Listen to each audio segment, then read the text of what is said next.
5 Virtual Networking Mistakes to Avoid. Introduction. In our modern world, networking is different than ever before. Many people are working from home or remote locations because it is less expensive and more convenient for the type of work that they need to get done.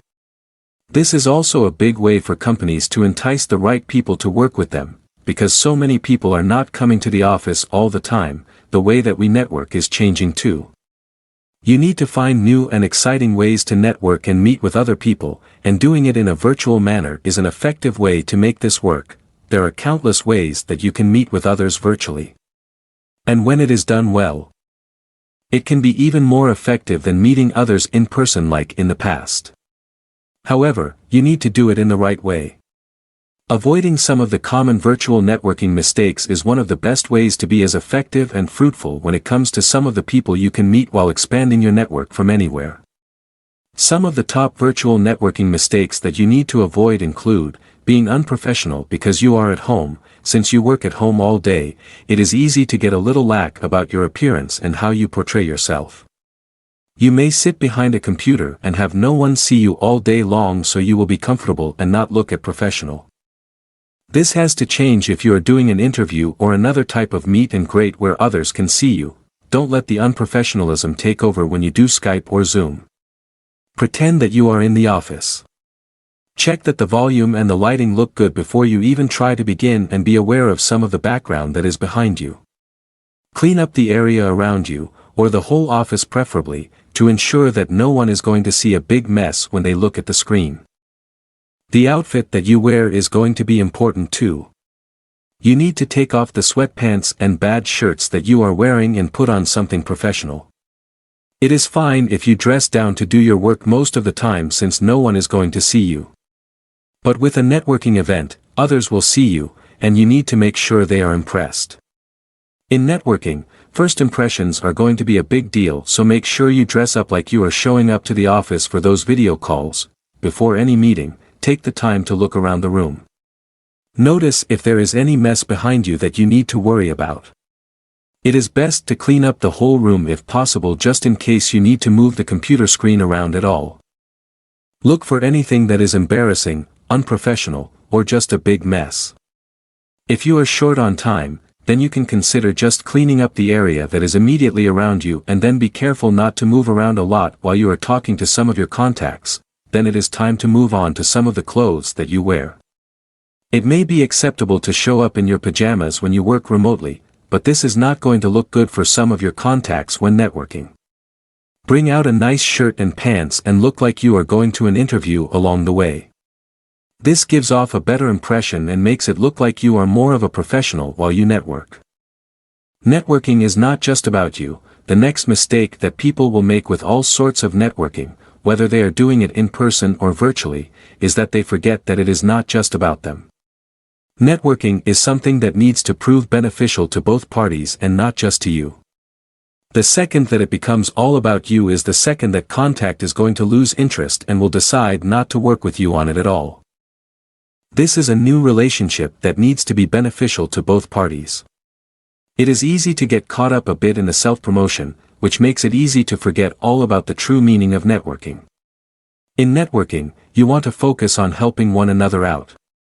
But it is easy to forget this, which makes it harder to form some of the long-lasting connections that you want along the way. Forgetting your existing contacts, it is exciting when it comes to networking to see how many people you can gather up into the network that you want to form. You want to meet new people, make some new connections, and see how all of this can go. And that is an admirable trait to have. But you need to remember some of your current contacts as well. Or you may find that your list gets smaller and smaller all the time. Networking isn't just about you seeing how many new connections you can get. It is also not just about contacting others when you need something. If this is the way that you treat your network, you will soon find that you do not have much of a network. There is so much more that comes with networking than that. So, do not just focus on the new connections and do not fall into the habit of reaching out to someone only when you need something from them. You need to maintain some contacts the whole time. Think about when you can reach out to your current contacts and even set some reminders to help you remember when to talk to an existing contact again. It is perfectly fine to start a conversation just to catch up. Ask how they are doing, what is new, and what you can do to help them. You may have no reason to contact them at the time, but it will make that contact feel good. Nobody wants to be contacted just to hear a sales pitch. If you have meaningful conversations with that person, you will find that when you do want something, they are more willing and open to help you. Send the message. Too many times someone will send a connect request on LinkedIn or another site in the hopes of increasing some of the reach that they have online. But this is not going to work and often looks like spam. Think back to how many times this has happened to you in the past. Did you actually respond to the request? If you did not know who the person well, you probably ignored it, and that is what others are going to do to you in this same situation. If you are sending out a connection request to someone else, then you need to make sure to send along a message as well. And do not use a canned message that sounds like spam. Make this a personalized message that is going to get you noticed. This needs to happen with each and every connection request that you have. And the less that you know the person, the more time and thought you will need to put into the message that you would like to send to them. This may not be as necessary if you plan to send out a connection to someone you already know, especially if you work with them or know them really well. But it doesn't hurt to send a little one to catch up or remind them how you both know one another just in case. It is a personal touch that is going to make all of the difference when you want to grow your own network. Most professionals are not going to mind getting a connection request, even from someone they do not know. This is how the LinkedIn profile works, and they may see it as a way to provide them with a larger network as well. But they still would like to know a little bit about you as well. They want to know something about why you are so interested in being one of their connections and why they can benefit from working with you on this social media site. A quick message stating the reasons that you want to connect is always a good idea. Just a small message is usually fine. Remember the time zones. The final trick that we need to remember here is the different time zones. At first, you may just find people who are in the same time zone as you, so this is not as big of a problem as before. However, as you grow out those connections and try to reach other people, you may find that some of the professionals you connect with are found all over the world. The more locations where you find some of the professionals you want to connect with, the more time zones you need to worry about. This means that some of your connections may not be available during the day when you usually are active. Some may need you to make special accommodations so that they can come along and hear your message. Try to make your webinars and meetings as accessible as possible for everyone.